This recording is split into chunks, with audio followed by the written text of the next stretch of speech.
That for me is really the appeal of these lightweight hatchbacks. You can thrash them and have a lot of fun. I'm gonna start off in what is, I think, the worst area on this car. Yeah, whoever invented this, you're an evil, evil man. If we had the shock too long, it would allow too much droop travel and the spring could come out.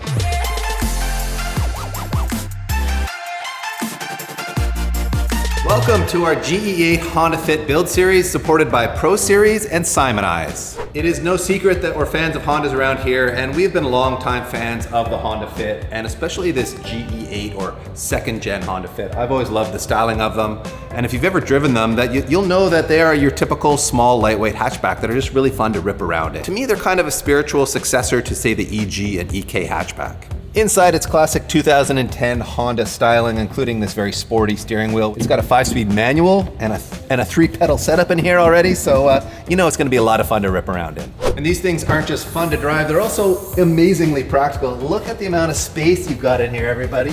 You could literally camp out back here, you know, go to Grid Life, Racing Sunday Cup, and then camp in the back. Under the hood, we have the glorious L15. It's a 1.5 liter iVTEC motor that makes 109 horsepower, which obviously is not a ton of power, but this car only weighs 2,300, 2,400 pounds depending on the trim, so it's pretty good. And the fun part about a car like this is you can use all 109 horsepower pretty much all the time everywhere you go without going to jail. So that for me is really the appeal of these lightweight hatchbacks. You can thrash them and have a lot of fun without necessarily breaking the law. And this being a very popular Honda means there's a huge aftermarket for it. We have a pile of parts to install, so let's get this thing on the lift and get this party started.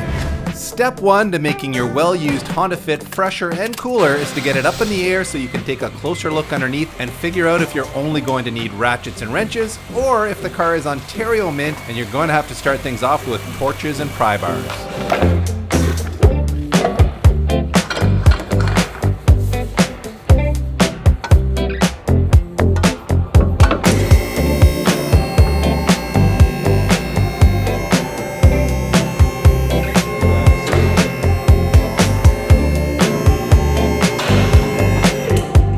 We really lucked out with this car as it's a friend of mine and he rust-proofed this thing with fluid film for the majority of his ownership, and this is the result. As you guys can see, the car looks so good comparatively to a car that wouldn't have this done. So this is a good plug and testament to fluid film and how well it works as long as you're applying it almost every year. So we did end up paying a bit of a premium for this car at around $7,000 Canadian, so almost $5,000 US. That being said, you can find these on the road all day long for around 4,000 bucks. Just make sure they're not rusty. You guys in the southern states, you're golden. You can just buy these all day long for pretty cheap, and they are wonderful. I'm gonna start off in what is, I think, the worst area on this car, and that is gonna be having to separate the exhaust system here. So I think the plan is to cut them and then see if we can punch it out. So let's see how this goes here.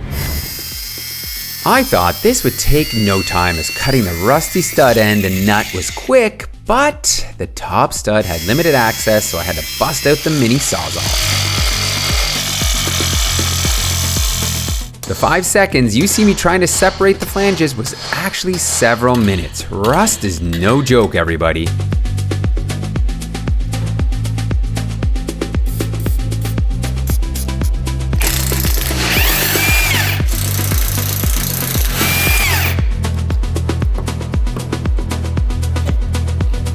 After removing the center section, which even the damn donut was welded onto the backside, I moved on to extracting what remained of the studs. Attempt number 1, bolt buster and CRC freeze off. Except the damn flange bent like a twig as soon as I smacked it with the hammer, since it was so thin due to its rust weight loss program.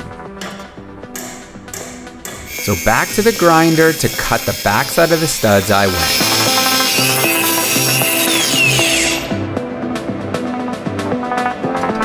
Attempt number 2 was a simple C-clamp and socket to see if I could extract it. Nope. At this point, I just about had it and gave in to my last option, which is drilling them out, and a job that doesn't take long at all. Oh no, the metal's super soft and a breeze to drill through. Anyways, I finally got the first one done and moved on to the second and third studs. I tried a different method up top, cutting a slit in the flange and theoretically relieving some of the tension holding the stud in, which allowed me to pop it straight out. What a way to waste about an hour and 15 minutes on this. Wow. And I know what some of you are thinking, why on earth would you spend so much time doing this? Why not just like cut the flange off or replace this piece? This piece with a catalytic converter is like $1,000 to replace for an aftermarket direct bolt-on. We didn't want to do that. And if we cut this off and had to find a flange, that would not be fun times. This is kind of the ghetto way to do it and the way most of you would do it at home. But now we have the ability to pass through some bolts, which is good up here. Here's the first of 3 pieces of our Yonaka stainless steel exhaust system. We love these exhaust systems for Hondas. They're pretty fantastic. They're budget oriented. Them being stainless steel, they're not going to rust on us, which is great.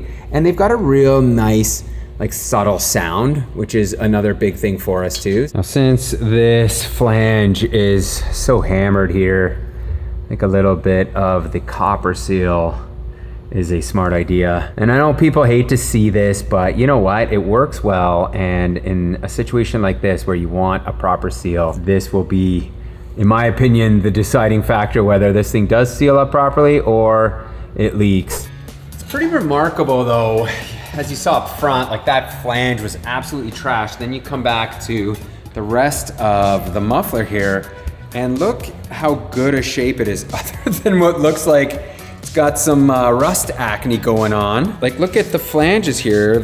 All of this is just in like perfect shape. It's kind of remarkable. So I don't know though, DP. I can't imagine we're gonna be keeping this. So this is going to sadly go to the recycling bin.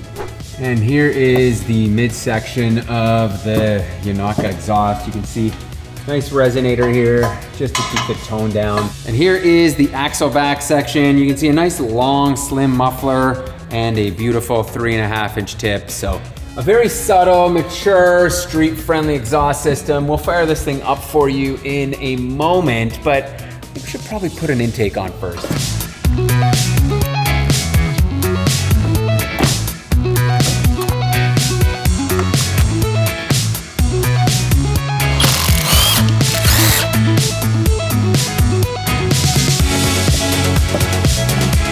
Installing an air intake obviously involves removing the stock air box, but I didn't expect to have to yank the entire front bumper.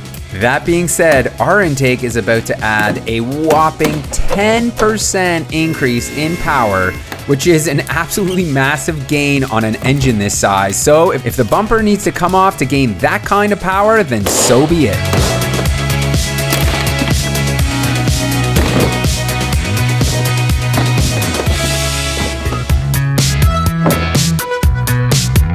Because the breather vent tube is also attached to the coolant lines running to the throttle body, guess what? We have to remove this piece and then do a quick reroute to get some coolant back to the throttle body.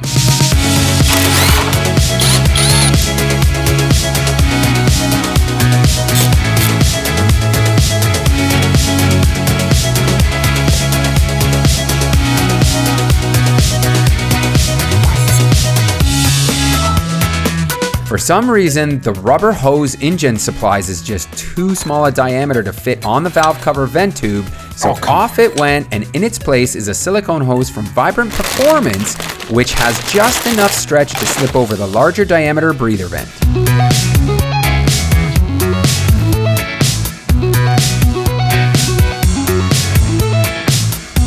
And in goes our new Pro-Series OE battery, which helps determine how the engine silicone pipe will sit. You may notice though that it is a very tight fit, and that is because this is actually a larger battery than what should be in the Honda Fit. And after bolting in the intermediate pipe, then the rest of the intake can be finally installed and buttoned up.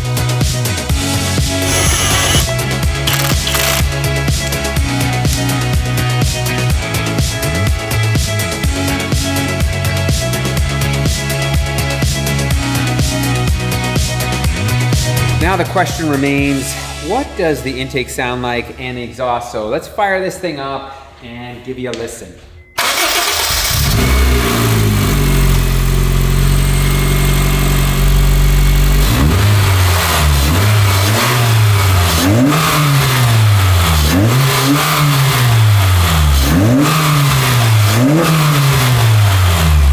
The intake intake sounds pretty good, but the exhaust I'm really liking right now. Like, we are in a very echoey room, but it sounds really deep. Let's hear that.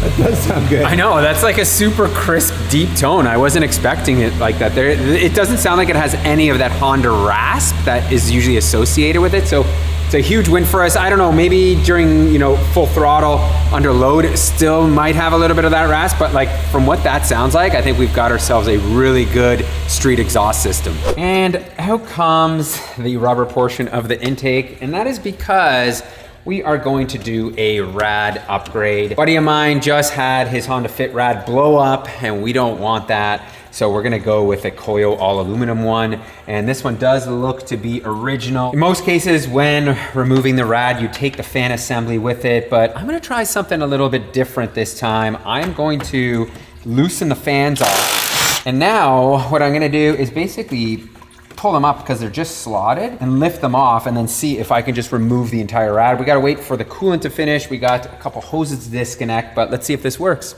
So my plan doesn't look like it's gonna work, and that is because of the tabs on the rad. You'll see I could pull the whole thing out right now.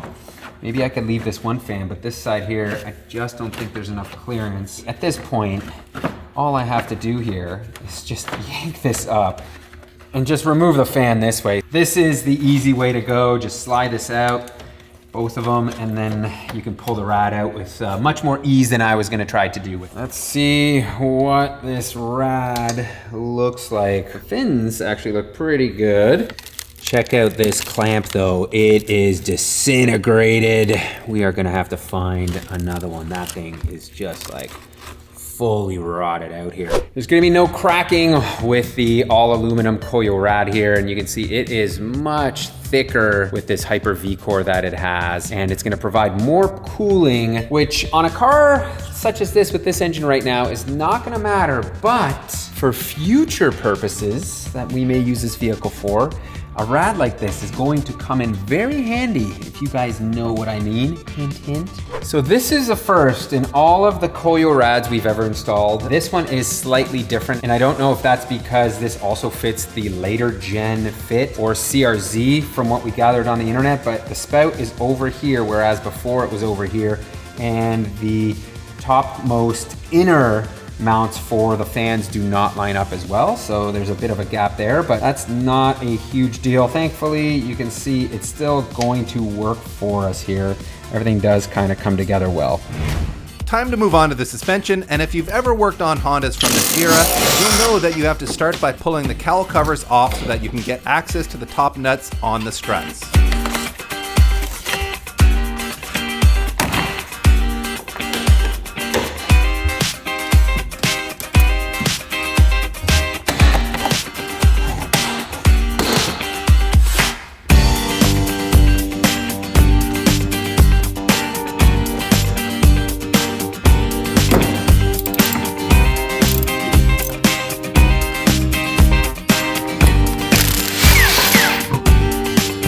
It couldn't be more straightforward, especially on a car like this that's been undercoated aggressively, so we're not fighting with rusty nuts or bolts.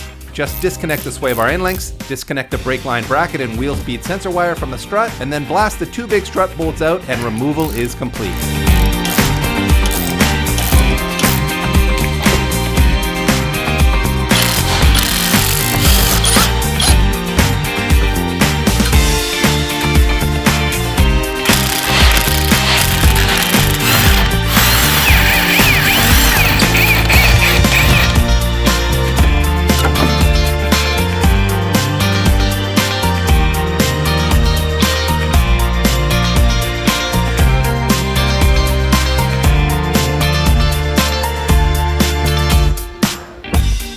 Installing the K-tuned front coilovers is just as easy. Simply reuse the OE top hat and pop the whole assembly in place. Though we did take some measurements beforehand so we could set the ride height at what we thought would be a suitably low but still practical ride height for the pothole-riddled streets of Ontario.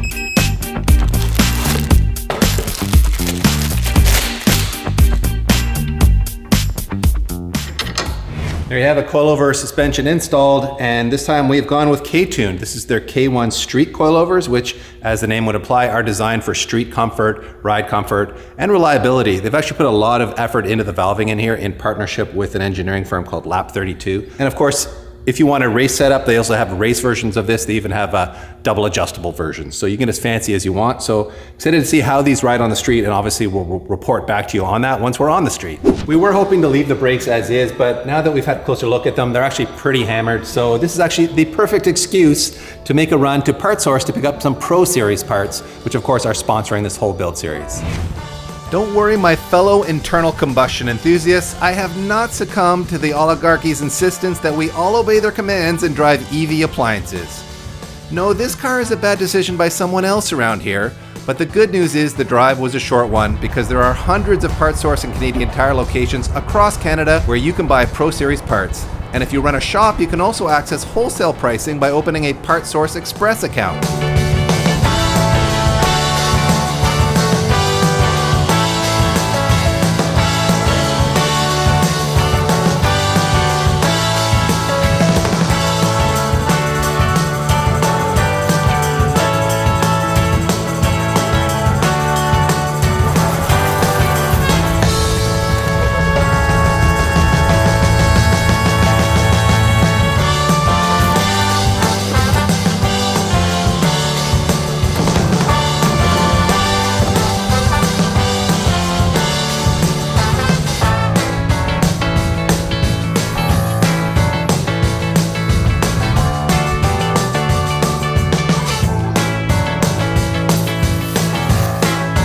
It's a good thing we made this part run too, because as you can see, the brakes are the most worn out and rusty part of the car, but with a little cleanup and a fresh set of Pro Series OE Plus rotors and pads up front, the Fit is going to be stopping better than ever.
All right, well that looks a lot fresher. Just ignore the caliper. I know it's a little rusty, but it's fine. And these are, of course, Pro Series OE Plus rotors and pads. You've seen us use them before, and we're big fans because not only do they come out of the box ready to install, you don't have to wash any oils off them or anything like that. They've got these painted center hats so they don't get rusty and crummy looking. And they're very high quality. In fact, they're engineered to meet or exceed OE specifications, thus the name OE Plus. And these OE Plus pads, as you see, have these really nice rubber backings on them, which ensure quiet operation. And in our experience, this pad compound is a really nice street compound. It's low dust, no noise, and it's even survived a few laps at TMP without any fading issues. It is a ceramic pad, so it is a higher performing pad than your typical like OE replacement pad. So this is truly OE Plus stuff for a couple of OE Plus guys. Moving out back here to work on what I dislike quite a lot, and I think probably a lot of you do too, and that is drum brakes. And yes, they're lightweight and there are some advantages from that. On a 2011 car though? It is weird to see them on a modern car. Crazy. They're also inexpensive to manufacture, which I think on an inexpensive car like this explains why they went drums. I did the other side already, and it is a nightmare. Yeah. So everybody just get ready, because I think this is going to be a full struggle fest. I've got high hopes that you can get through this. I'm ready to tap out right now. It was a nightmare. It was a nightmare. I'm gonna not lie here. All right, well, let's see how this goes. So step one here is removing the drum itself. There she goes.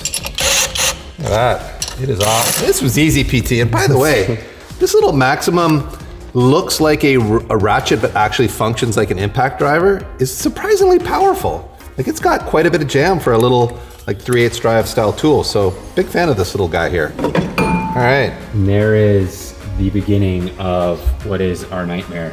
Look at all these parts, DP. Oh yeah, yeah. Said this is cheaper to manufacture. I look at that. I know. There is a lot of, complexity. I agree, but I guess all these little parts cost pennies for them to manufacture. You know what the even bigger pro tip is though? Disc conversion? For Tremere discs. So normally, and I'm not a drum expert, but normally you try to pry these big springs that hold the shoes in place off first, I think. I think that's the right way to do it. Yep. But except that spring is on there so tight. See? Is there any stretch to this thing? No. Oh, you can see the whole assembly moving on this top cylinder. Yeah. But holy cow, dude, why is this so tight? We had a quick look at the manual, and I think we need to start by removing this lower spring here. So I am gonna try to stretch it out of the hole. Okay. Next up, we've got these little, I don't know, what do you call these, C-clips? They kind of function as a spring though, don't they? They hold the brake shoes on. Yeah. You have to turn this center part and let it slide off that pin, if you want to call it that. The world's most annoying job. There we go. All right. So what we're going to try to do here is spread the shoes apart and the spring apart enough that I can just pull this off of here. Pete was saying that's real fun. I don't think you're going to be able to spread anything because that spring tension is so high. That spring is crazy. Yeah, see, it like barely wants to move. Oh my God. It's on there. It's just way too tight. I kind of like slid it down and then off. Look at there that. There you go. See? Come Okay. on. There you go. Yeah. All right. All right. I'm gonna try to get this shoe off. See that spring? It doesn't want to move. It's like can- super tight. How can a spring that small be that strong? Or how can a man this big be that weak? I guess is the other way to come at it. Like, what is going on? You need to like reduce the size of this to try to reduce the tension. Start turning that wheel a little bit and see what happens. So should I try to get the spring off there, or do you think I should try to get the whatever shoe you off? like, DP. You know. I don't know. This is your quest here. All right. Well, I've done my quest and let's see if this spring I has hated every moment of it. any more give in it. Oh yeah, yeah. I mean, the spring is moving, but you can see like the spring is hooked in this little hole there on the shoe, and you've got to move the spring all the way over and kind of rotate it out. Yeah, it's not easy. That's kind of the trouble with it. But it is moving now. So what I would start now is trying to remove this instead of the spring, because I found this came off. The adjustment like rod does come off, so it is easier to remove. Huh? So that's going to stretch the spring maybe to get it off there? Yeah, you can stretch the spring a little bit, but So now the spring will obviously come off very easily. There we go. So, yeah, whoever invented this, you're an evil, evil man. But DP, we are not done yet. Now you have to remove this other shoe here. Yes. Well, looking at this, my initial thought is just take a screwdriver, jam it in the gap down here at the bottom of this C-clip and see if I can open it up. Yeah, it's just not like a conventional C-clip. That's the trouble with it. Yeah, this does not seem like the right idea. Although it has opened that gap up a bit. It opens it up a bit, but it just doesn't get it to a point where it will actually like release it. You almost need, some set of pliers or something. A spreader, like something that goes in and spreads. That would spread them. So Pete was saying he uses the pin as leverage for one side of this tool, and then the other side he pushes on the clip to kind of spread it apart, I guess? Yeah. I can see what you're getting at, although, my God. Not easy. It's the thing, man. Like, why did they design it this way? There you go. Oh, yeah. See? Yep. Well, you got it there almost.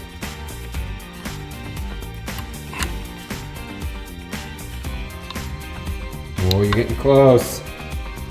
So close. So close. Did you see? It's like, oh no. Oh no, where'd it go? It's gone forever. There it is, everyone. That is my lucky horseshoe. Why do they use that, Dave? Like, that just makes no sense. Why could they just not put a proper C-clip on there that would release easy? Like, it's like someone just went full ghetto spec on it. Yeah, I honestly have no idea why, but the drum brakes have been around for so long. You think they would have kind of been perfected by now? So here are our new Pro Series OE shoes. They're not OE Plus because there's nothing OE Plus about a drum brake setup, I guess. So just go with OE spec, everybody. We're gonna try to get this wonderful shoehorn. That's now been mangled. Yeah, mangled clip back on here. Yeah. Oh yeah. Oh yeah, that was a good pinch, PT. Kind of bent it, but there you go. I think that's it. Now for the joyous experience of trying to reassemble this hot mess. And you can see we've already hung the shoe on one side here. And now we're gonna try to get this spring in place. All right, we had the spring on the wrong way and I was trying to put the rod in backwards too. I think we have it on the right way now. So now I gotta try to get this on here. Oh my God, look at the tension on that spring, almost. Almost. There you go. Oh, there we go. Yeah, look. All right, okay. Now you're like halfway there. Oh my You gotta God. jam it behind the hub. Oh no! Oh, Oh no! You just popped the cylinder out. this didn't happen on your side, PT, or did it? No, I was too pro for that. to Lies, happen, you know? everybody. I know the sounds of a lie when I hear it. I had that happen actually while I was disassembling it. Oh, okay. Yeah. So there's another pro tip when you're dealing with that little cylinder in there for your brakes, your hydraulic cylinder. Don't push on one side too much because that's exactly what's gonna happen. We're gonna try doing it what I think is the more conventional way, which is to hold these shoes in place first with these little, I don't know what you call these clips. Just realized part of our problem is this pin should be flipped around and this horseshoe should be on the back side of it. This is gonna interfere with the big spring when we stretch it across that path. So we gotta fix that before we can continue fighting with Is this. this gonna be like a 15-minute, 20-minute segment on how to do drum It could be an brakes hour at this point, I think, but on this channel here? Is this where we are now, Dave? let's just- 2025, the let's just- year of the drum brake? and oh my God, it's on there. Oof. Why? Why is this more difficult than like a Rubik's Cube? So close. So close. No, man.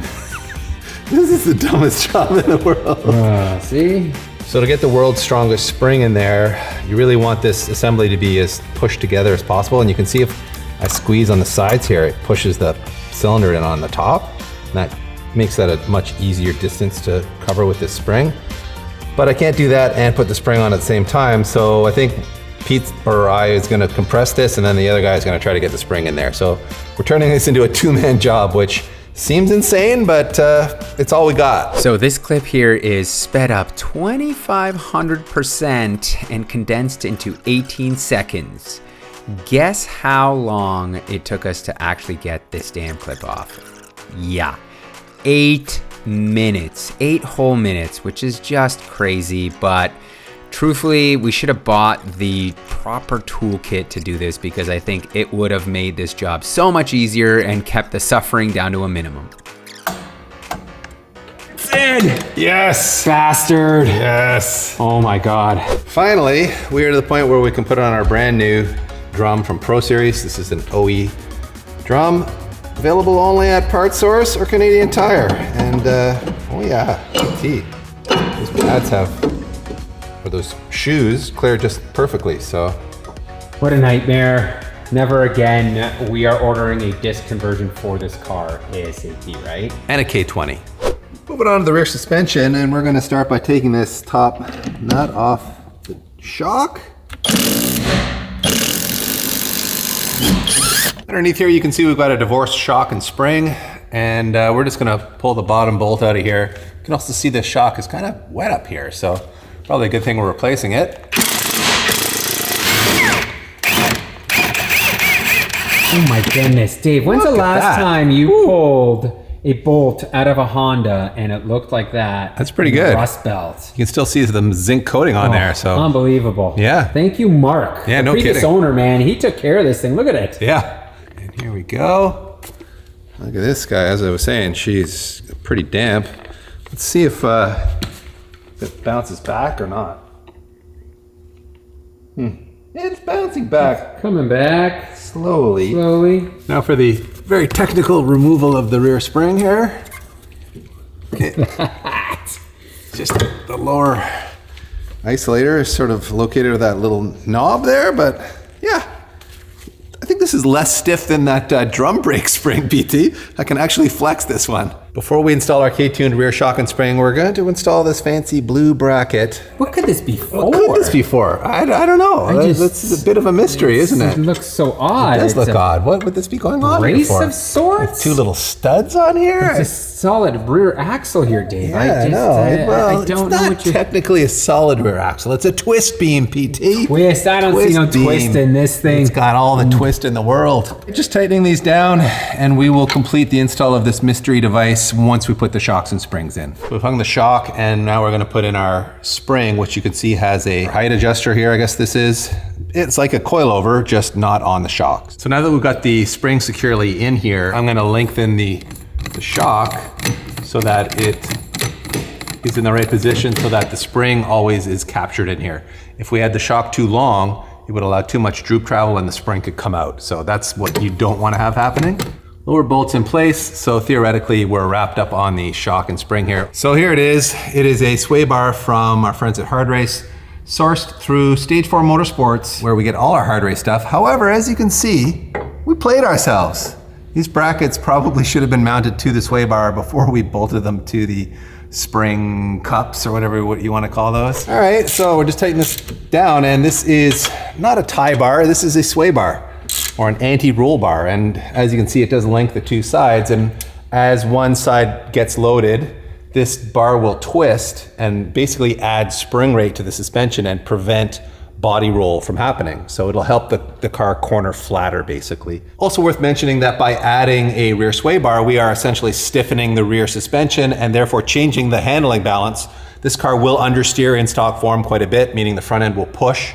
By stiffening the rear, it'll help that front end bite more and the rear to rotate, so it's gonna make the car turn better. Well, suspension is wrapped, so we are moving on to the wrong sized wrench on the oil drain plug. That's not gonna work at all, everybody. So I'm not crazy, everyone. Honda drain plugs are always 14 mil. This one is 13 mil.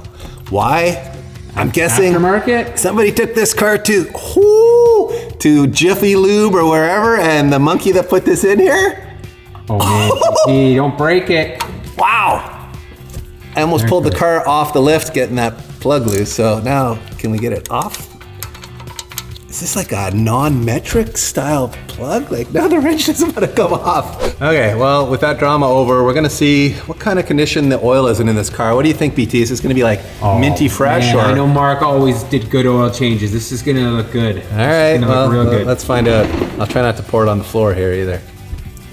Oh, look at that. It's pretty clean. That is clean. It's pretty clean. That is clean. Well, the oil filter is certainly easy to get at on this, and it is pre-loosened by the PT. We are gonna step up our oil filter game here with this Pro-Series OE Plus filter. You've seen us use these before, and as you'll notice, it has this Type R red seal on here. Are you gonna prime that? Well, you know, with the old oil. Just some old oil on there, you know? Oh, geez. Just make it happy. Someone's gonna complain about that for sure, DP. Good question for the audience is, are you guys a filter primer or a non-filter primer? So do you pour oil in your filter before you install it, or do you just put it in empty like I just did? And for oil, of course, we are going with Valvoline. This is their latest and greatest, Restore and Protect. This is a pretty magical sauce. This is the highest performing oil they now offer, and it will remove up to 100% of deposits in the engine after just 4 oil change intervals, which is a first in the industry. Really a very unique and very cool product.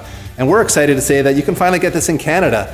You can go to Canadian Tire or Parts Source and you will find it on the shelf there now. So you're welcome, Canada. I think we played a small part in making that happen. I've never worked on a Fit before. It is interesting to see like the intake manifold sits above the valve cover here in a way that I've never seen on a Honda before.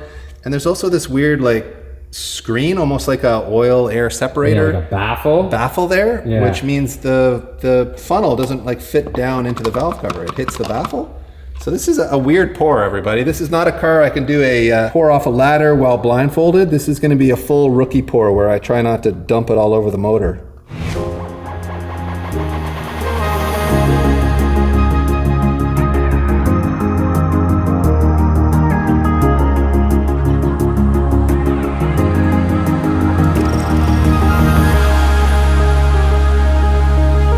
the mechanical part of this build wrapped up, we thought we'd put the car on the ground here and show you what it looks like lowered. Obviously, this is not the dramatic part of the transformation until we put the wheels and tires on it and do the headlights and taillights and all the other cool stuff we've got coming for you in the next episode. But here it is, looking like a whole car again, lowered, and it's got that nice like 1.5 to 2 inch wheel well gap, which we find to be a very practical but still very stylish ride height for the rough roads we have here in Ontario. And rather than leaving you hanging, we figured we'd give you a full preview of the wheels we've selected for this car. These are of course Advans in this really sexy finish. We'll give you all the specs and details on it in the next episode, but these are gonna look phenomenally good on this car. So very excited about that. Very excited about the other upgrades we've got coming. So check in next Saturday for the full reveal of this thing looking like a prize-winning fit.